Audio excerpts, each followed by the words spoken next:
ఎందుకు మనకు తెలియని వాళ్ళు కూడా మన గురించి చాలా బాగా తెలిసినట్టు మన పక్కింట్లో ఉండి చూసినట్టు మాట్లాడుకుంటుంటారు.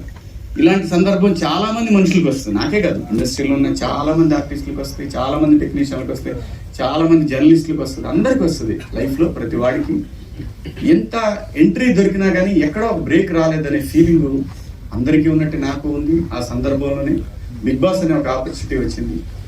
సో దాంట్లో నా క్యారెక్టర్ చూశారు అందరూ. నేను రియల్ లైఫ్లో కూడా ఇలాగే ఉంటాను. నాకు వచ్చింది నేను ఎప్పుడు నా చుట్టూ ఉన్న వాళ్ళకే పంచాను. ఆ విషయంలో నన్ను బాగా దగ్గర తెలిసిన మీడియా మిత్రులందరికీ తెలుసు. నాకు ఎంతోమంది అవకాశాలు ఇస్తే నేను నా చుట్టూ ఉన్న వాళ్ళకి చాలా మందికి అవకాశాలు ఇచ్చాను.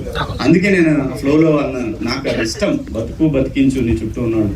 ఎందుకంటే బతకడమే కష్టమైపోయిన ఫ్యామిలీ నుంచి వచ్చిన మనిషిని కాబట్టి, బతుకు వీళ్ళకి తెలుసు కాబట్టి ఈ రోజు కూడా నేను నమ్మేది ఒకటే, నీకు ఉపయోగపడినా పడిపోయినా నీ చుట్టూ ఉన్న వాళ్ళకి ఎవరికైనా ఉపయోగపడిద్దా? పిల్లలకు కూడా అదే చెప్తాను నేను.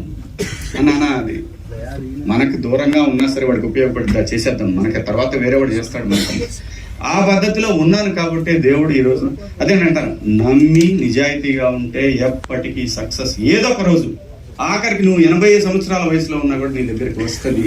అది ఈ భూమి మీద నువ్వు బతుకున్నప్పుడు ఆ సక్సెస్ నువ్వు చూస్తావు. ఇది బెస్ట్ ఎగ్జాంపుల్స్ చాలా ఉన్నాయి. మీ కళ్ళ ముందు శివన్ ఉన్నాడు 50 సంవత్సరాల తర్వాత. అబ్బా అందరూ శివన్న శివన్న శివన్న అని చెప్పి మీరు అంటా ఉంటే అనిపించింది, ఓకే నేను 2 సంవత్సరాల నా ఘోషని భగవంతుడు విన్నాడా? వినిన తర్వాత నిజంగా చెప్తున్నాను, హౌస్ నుంచి వచ్చినాక ఇంతకుముందు సిరీస్లు చేసిన చాలా మంది ఎవరికి కూడా మనం అంత గొప్పగా బ్రేకులు చూసిందేం లేదు. కానీ నాది డిఫరెంట్ కేసు. నేను ఆల్రెడీ సినిమాలు చేస్తున్నాను కాబట్టి నేను వచ్చిన రోజు నుంచి స్క్రిప్ట్లు వింటానే ఉన్నాను. అలా అని చెప్పి మనతో పెద్ద పెద్ద సినిమాలు ప్లాన్ చేస్తున్నారని నేనేం చెప్పను. కొంతమంది మంచి క్యారెక్టర్లు చెప్తున్నారు, కొంతమంది హీరోగా ఒక సినిమాలు తీసుకొస్తా ఉన్నారు. అవన్నీ పక్కన పెట్టేస్తే 90s దగ్గరికి వస్తే 90s అనేది ఎక్స్ట్రాడినరీ వెబ్ సిరీస్ అండి. ఈటీవీకి ఎంతైతే క్రెడిబిలిటీ ఉందో ఆ క్రెడిబిలిటీని ఇంకొక నెక్స్ట్ లెవెల్కి తీసుకువెళ్ళే ఒక వెబ్ సిరీస్ ఇది. అందులో ఎటువంటి సందేహం లేదు. దానికి డైరెక్టర్ మా ఆదిత్య చాలా నాకు ఒక అంటే మిస్ అమ్మ తీసినప్పుడు నీలకంఠ గారు ఎలా కనపడ్డాడు, ఆ స్టోరీ చెప్పేటప్పుడు నాకు అలా కనిపించాడు తను. అన్డౌటెడ్లీ నేను దీంట్లో ఎగ్జాగరేషన్ చేసినందువల్ల అతనే నాకు నెక్స్ట్ పిక్చర్ అయ్యాడు. అతనికి ఉంటే ఇస్తాడో లేదో నాకు తెలియదు, వేరే విషయం. చాలా బ్రహ్మాండంగా నరేట్ చేశాడు, ఎవ్రీథింగ్ డీటెయిల్డ్గా చాలా బాగా చేశాడు. డెఫినెట్గా అనుకున్నాను. నేను అంతా విన్నారు, సరే మా టీంకి ఇస్తాను చూస్తా అన్నారు. అన్న తర్వాత చాలాసేపు చాలా ఆప్యాయంగా మాట్లాడారు. మాట్లాడిన తర్వాత నేను ఒక మాట చెప్తా, శివాజీ చేస్తావా అని. చెప్పండి సార్, నువ్వు యాక్ట్ చేయవయ్యా అని అన్నారు.